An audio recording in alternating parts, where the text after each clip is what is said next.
प्रधानमंत्री ने कहा कि राष्ट्रीय अंतरिक्ष दिवस भारत के युवाओं के लिए उत्साह और प्रेरणा का अवसर बन गया है, जो राष्ट्र के लिए गौरव की बात है। मैं इस अवसर पर अंतरिक्ष क्षेत्र से जुड़े सभी लोगों, वैज्ञानिक और युवा नागरिकों को शुभकामनाएं देता हूं। महाराष्ट्र के हिंगोली में एक सरकारी कर्मचारी साइबर ठगी का शिकार हो गया। उसे व्हाट्सएप पर शादी का निमंत्रण मिला, जिसमें एक पीडीएफ फाइल थी। जैसे ही उसने फाइल पर क्लिक किया, उसके खाते से लगभग 2 लाख रुपए गायब हो गए। अनजान नंबर से आए इस निमंत्रण में 30 अगस्त को होने वाली शादी में शामिल होने का आग्रह किया गया था। सीबीआई ने आरकॉम और अनिल अंबानी से जुड़े परिसरों पर छापेमारी की। यह छापेमारी बैंक धोखाधड़ी के 17,000 करोड़ के मामले में की जा रही है, जिससे अनिल अंबानी के खिलाफ एफआईआर दर्ज है। डिजिटल डेस्क के अनुसार शनिवार सुबह 7 बजे चल रही इस छापेमारी के दौरान अनिल अंबानी अपने परिवार के साथ घर में मौजूद हैं। विदेश मंत्री एस जयशंकर ने भारत पाकिस्तान के बीच संघर्ष पर मध्यस्थता को लेकर बड़ा बयान दिया है। उन्होंने स्पष्ट रूप से कहा है कि भारत किसी भी प्रकार की मध्यस्थता स्वीकार नहीं करेगा। यह एक राष्ट्रीय सहमति है। जयशंकर ने किसानों के हितों और रणनीतिक स्थिरता पर भी जोर दिया। उन्होंने कहा कि सरकार इन मुद्दों पर स्पष्ट है और इसके लिए हर संभव कदम उठाएगी। भारत ने पाकिस्तान विमानों के लिए अपने हवाई क्षेत्र को 24 सितंबर तक बंद रखने की अवधि बढ़ा दी है। पाकिस्तान ने भी भारतीय विमानों के लिए अपने हवाई क्षेत्र को 24 सितंबर तक बंद रखने की अवधि बढ़ा दी है। दोनों देशों ने हवाई क्षेत्र को बंद रखने के लिए नोटिस जारी किए हैं। मध्य प्रदेश के दहिया में एक नाबालिग छात्र के साथ गैंग रेप की घटना सामने आई है। पीड़िता ने अपने दोस्तों के साथ उड़नू की टोरिया मंदिर में दर्शन करने गई थी, जहां 5 लोगों ने उसे डरा धमकाकर दुष्कर्म किया और वीडियो भी बनाया। ग्रामीणों ने थाने का घेराव किया। इसके बाद पुलिस ने मामला दर्ज कर एक आरोपी को गिरफ्तार किया है, जबकि अन्य आरोपी तलाश जारी है। विदेश मंत्री एस जयशंकर ने भारत और अमेरिका के बीच व्यापार वार्ता पर जोर देते हुए कहा कि दोनों देशों के बीच बातचीत जारी है। उन्होंने किसानों और छोटे व्यापारियों के हितों की रक्षा के लिए कुछ रेड लाइंस तय की है, जिन पर वे समझौता नहीं कर सकते। जयशंकर ने राष्ट्रपति ट्रंप के टैरिफ लगाने के तरीकों को असामान्य बताया। विश्व क्रिकेट के 2 दिग्गज बल्लेबाज विराट कोहली और रोहित शर्मा के भविष्य को लेकर लगातार बहस छिड़ी हुई है और इन दोनों के वनडे से संन्यास लेने की खबरें हैं। हालांकि बीसीसीआई उपाध्यक्ष राजीव शुक्ला ने साफ कर दिया है कि ऐसा कुछ नहीं है और दोनों वनडे खेलेंगे। बिहार के भगवानपुर के रामगढ़ गांव में पुलिस ने कब्रिस्तान से करीबन 100 लीटर महुआ शराब बरामद की। तस्करों ने कब्र के अवशेष निकालकर वहां शराब छिपाई थी। ग्रामीणों ने पुलिस की निष्क्रियता पर सवाल उठाए हैं। थानाध्यक्ष ने कहा है कि तस्करों की पहचान कर सख्त कार्रवाई की जाएगी। शराबबंदी के बाद तस्कर नए तरीके अपना रहे हैं, लेकिन इस बार कब्रिस्तान का इस्तेमाल चौंकाने वाला है। भगवानपुर के नथनगर में एक महिला का शव कब्रिस्तान से मिला। मृतका की पहचान बीबी रकैया के रूप में की गई है। परिजनों ने ससुराल वालों पर दहेज हत्या का आरोप लगाया है। उनका कहना है कि रकैया की शादी 3 साल पहले हुई थी। ससुराल वाले पैसे की मांग कर रहे थे। पुलिस मामले की जाँच कर रही है और शव को पोस्टमार्टम के लिए भेज दिया गया है। आरा के बाजार तीज के लिए सज गए हैं। महिलाओं में गोटेदार लहंगा, तसक और सिल्क की साड़ियों की मांग बढ़ गई है। युवतियां डिजाइनर लहंगा पसंद कर रही है, जबकि शादीशुदा महिलाएं बनारसी साड़ियों को लेकर पसंद कर रही है। सौंदर्य प्रशासन की दुकानों पर भीड़ है। दुकानदारों का कहना है कि त्योहारों की वजह से बाजार में रौनक है और ग्राहकों में उत्साह है। श्रीलंका के सरकारी धन के दुरुपयोग के आरोप में हिरासत में लिए गए पूर्व राष्ट्रपति रणिल विक्रमसिंघे से मिलने कई श्रीलंकाई नेताओं ने वेलिकाडा जेल अस्पताल का दौरा किया। महिला राजपक्षे सजीत प्रेमदासा और अन्य विपक्षी नेताओं ने 76 वर्षीय विक्रमसिंघे से मुलाकात की, जिन्हें रात चिकित्सा सलाह पर अस्पताल में भर्ती कराया गया था। अपराध जांच विभाग द्वारा पूछताछ के बाद विक्रमसिंघे को गिरफ्तार कर कोलंबो फोर्ट मजिस्ट्रेट कोर्ट में पेश किया गया था। रक्षा संबंधी संसदीय अस्थायी समिति ने अगस्त 2025 को बेंगलुरु का अध्ययन दौरा किया। माननीय अध्यक्ष श्री राधा मोहन सिंह और संसद ने डीआरडीओ के अधिकारियों के साथ डीआरडीओ के विभिन्न कार्यक्रमों और परियोजनाओं के उन्नयन की स्थिति विषय चर्चा की। समिति की रक्षा विभाग, अनुसंधान एवं विकास के सचिव और डीआरडीओ के अध्यक्ष के वैज्ञानिक प्रणालियों एवं औद्योगिकों में चल रहे विकास और तकनीकी उन्नति के बारे में जानकारी दी। एशिया कप से पहले टीम इंडिया के स्टार बल्लेबाज शुभम गिल की तबीयत खराब हो गई है। शुभम गिल की बीमारी ने भारतीय टीम की तैयारी पर असर डाला है। फैंस चिंतित है कि क्या शुभम गिल एशिया कप में खेल पाएंगे। उत्तराखंड के मुख्यमंत्री पुष्कर सिंह धामी के निर्देशानुसार थराली क्षेत्र में आपदा राहत कार्य तेजी से जारी है। जिला प्रशासन के साथ एनडीआरएफ की टीम, आईटीबीपी और एसएसबी द्वारा संयुक्त रूप से बचाव कार्य चलाया जा रहा है। घायलों को सुरक्षित स्थान पर पहुंचाया गया है। अमेरिका के राष्ट्रपति डोनाल्ड ट्रंप ने सर्जियो गोर को भारत में अमेरिकी राजदूत बनाने की घोषणा की है। प्रधानमंत्री नरेंद्र मोदी ने पश्चिम बंगाल के कोलकाता में 5200 करोड़ रुपए से अधिक की कई विकास परियोजनाओं का लोकार्पण और शिलान्यास किया। प्रधानमंत्री ने इस अवसर पर उपस्थित जनसमूह को संबोधित करते हुए कहा कि उन्हें एक बार फिर पश्चिम बंगाल के विकास को गति देने का अवसर मिला है। प्रधानमंत्री ने नुआपाड़ा से जय हिंद हवाई अड्डे तक कोलकाता मेट्रो की यात्रा का अनुभव साझा करते हुए कहा कि इस यात्रा के दौरान उन्होंने कई सहयोगियों से बात की और पाया कि सभी ने कोलकाता की सार्वजनिक परिवहन प्रणाली के अधिग्रहण कर प्रशंसा की है। प्रधानमंत्री ने 6 लेन वाले एलिवेटेड कोना एक्सप्रेस की आधारशिला भी रखी। बिहार के मिड डे मील योजना का बड़ा झोल, बच्चों के खाने में हो रही लापरवाही का खुलासा। मिड डे मील योजना फिर एक बार गंभीर अनियमितता सामने आई है। पटना के बेटा जिले के कई स्कूलों में बच्चों की निर्धारित पोषक भोजन जैसे सब्जी और अंडा समय से नहीं मिल पाए। यह मामला लगभग बिहार के सभी सरकारी स्कूलों में है। जाँच में पाया गया है कि बच्चों के नियमित रूप से हरी सब्जी और अंडा नहीं दिया गया। रिकॉर्ड कीर्तन में भारी गड़बड़ी पाई गई है। स्टॉक रजिस्टर, खाने के वितरण लिस्ट आदि निर्धारित मानकों में मेल नहीं खाती। इस मामले की रिपोर्ट प्रखंड शिक्षा पदाधिकारी बीडीओ नवेश कुमार द्वारा जिला शिक्षा अधिकारी डीईओ पटना को सौंपी गई है। अपर मुख्य सचिव शिक्षा डॉक्टर एसके सिद्धार्थ ने साफ चेतावनी दी है। अब सिर्फ प्रधानाध्यापक नहीं बल्कि जिला के ब्लॉक कार्यक्रम अधिकारी इस तरह की चूक पर अनुशासनात्मक कार्रवाई का सामना करना होगा। मिड डे मील योजना बच्चों की पोषक और विकास के लिए सीधे जुड़ी है। इस घटना ने एक बार फिर शिक्षा व्यवस्था में निगरानी की और जिम्मेदारी की जरूरत उजागर किया है। दोषियों के खिलाफ कार्रवाई होनी चाहिए ताकि बच्चों तक योजना का उद्देश्य सही ढंग से पहुँच पाए। मुख्यमंत्री बालिकाओं और कामकाजी महिलाओं को वितरण की गई ई साइकिल। मुख्यमंत्री भजनलाल शर्मा ने एक विशेष कार्यक्रम के दौरान बालिकाओं और कामकाजी महिलाओं को ई साइकिल वितरण की। सरकार के इस पहल की उद्देश्य शिक्षा और रोजगार में महिलाओं की सहभागिता बढ़ाना और उन्हें आत्मनिर्भर बनाना है। कार्यक्रम के दौरान मुख्यमंत्री ने छात्राओं से संवाद करते हुए कहा कि यह योजना उनके लिए सुरक्षित है, पर्यावरण अनुकूल और सुविधाजनक आवागमन का साधन बनेगी। सरकार का मानना है कि इस कदम से लड़कियों की पढ़ाई में निरंतरता बनी रहेगी और महिलाओं को कामकाजी जिंदगी आसान होगी। यह योजना महिला शक्तिकरण और बेटी बचाओ बेटी पढ़ाओ अधिनियम की दिशा में है। गोपालगंज में शिक्षा विभाग का आयोजन, छात्रों को मिली सौगात। शिक्षा विभाग की ओर से स्थानीय विद्यालय में आयोजित कार्यक्रम में 500 छात्र छात्राओं को स्कूल बैग और एफएलएन किट वितरण किए गए। इस अवसर पर छात्रों के चेहरे पर उत्साह और खुशी साफ नजर आई। अधिकारियों ने बताया कि यह पहल बच्चों की शिक्षा से जुड़ने और पढ़ाई के प्रति प्रेरित करने के लिए की गई है। कार्यक्रम में मौजूद शिक्षकों ने कहा कि इस तरह की शिक्षा योजनाएं विद्यार्थियों के सकारात्मक ऊर्जा और पढ़ाई के प्रति रुचि बढ़ाती। इस मौके पर छात्र छात्राओं ने भी नए बैग और किट मिलने पर खुशी जाहिर की और सरकार एवं शिक्षा विभाग का आभार व्यक्त किया। पटना में ट्रेन नदी में गिरने के दावे, वायरल वीडियो असली नहीं है, यह निर्मित है। सोशल मीडिया पर तेजी से वायरल हो रहा वीडियो जिसमें दावा किया गया है कि पटना में ट्रेन नदी में गिर गई, पूरी तरह से फर्जी वीडियो है। तथ्य में सामने आया है कि यह वीडियो एआई टूल से बनाया गया है और इसका वास्तविकता से कोई संबंध नहीं है। रेलवे और प्रशासन ने स्पष्ट किया है कि पटना या बिहार में ऐसी कोई घटना नहीं हुई है। विशेषज्ञ ने लोगों से अपील की है कि ऐसे एआई जनित वीडियो पर भरोसा न करें और किसी भी जानकारी को शेयर करने से पहले उसकी सत्यता जरूर जांचें। मतलब पटना में ट्रेन नदी में गिरने की कोई घटना नहीं हुई है, यह सिर्फ एआई का झांसा है।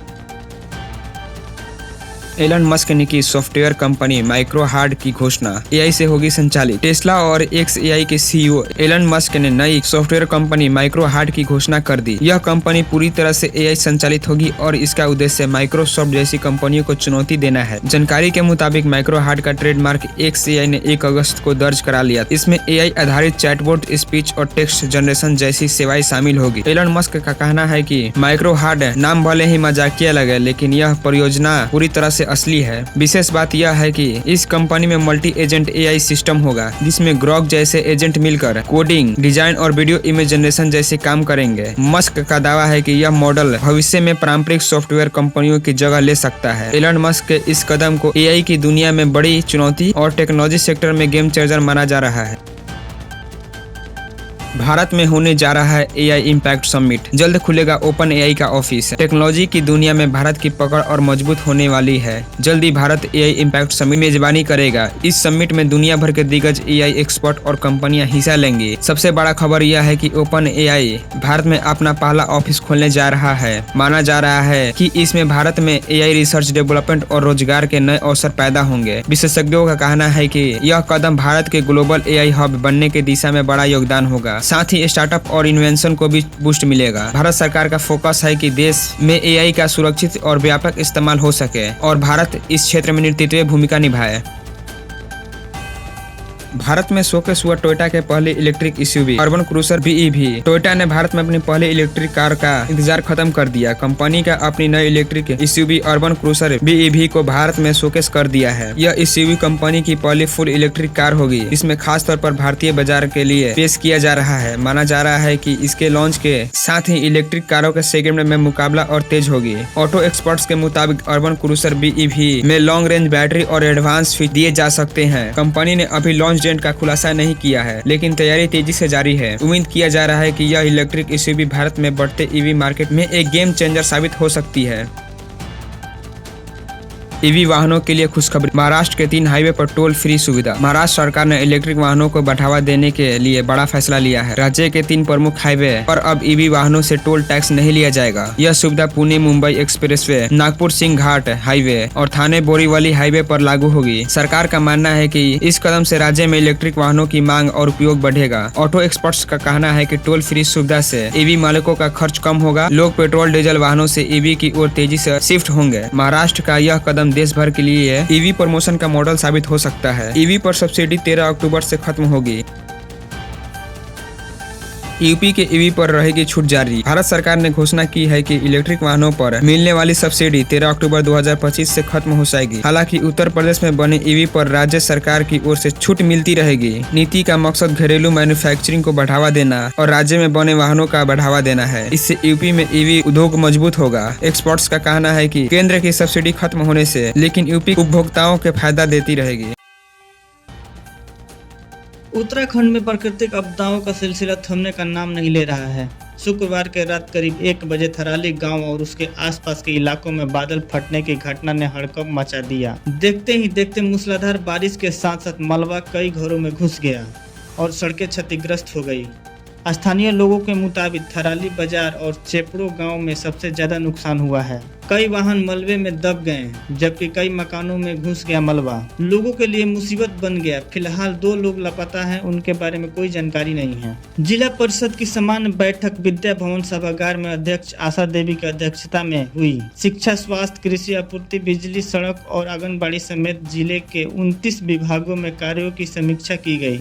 सबसे बड़ा मुद्दा बाढ़ पीड़ितों की सूची से नाम गायब होने की और राहत नहीं मिलने की लेकर है। जिला पार्षद धनंजय कुमार सिंह यादव ने कहा, मखदूमपुर डुमरा पंचायत को बाढ़ प्रभावित क्षेत्र घोषित किया जाए। राहत सूची में छूटे हुए परिवार के नाम शामिल किया जाए। कारवा गांव में स्लुइस गेट निर्माण, लक्ष्मणपुर मतवलिया पुल के पास रिटर्निंग वाल और बलुआ में 10+2 स्कूल के लिए भूमि हस्तांतरण, बरौली 10+2 स्कूल, पिपरहिया मध्य विद्यालय तक सड़क निर्माण शीघ्र करने की जरूरत है।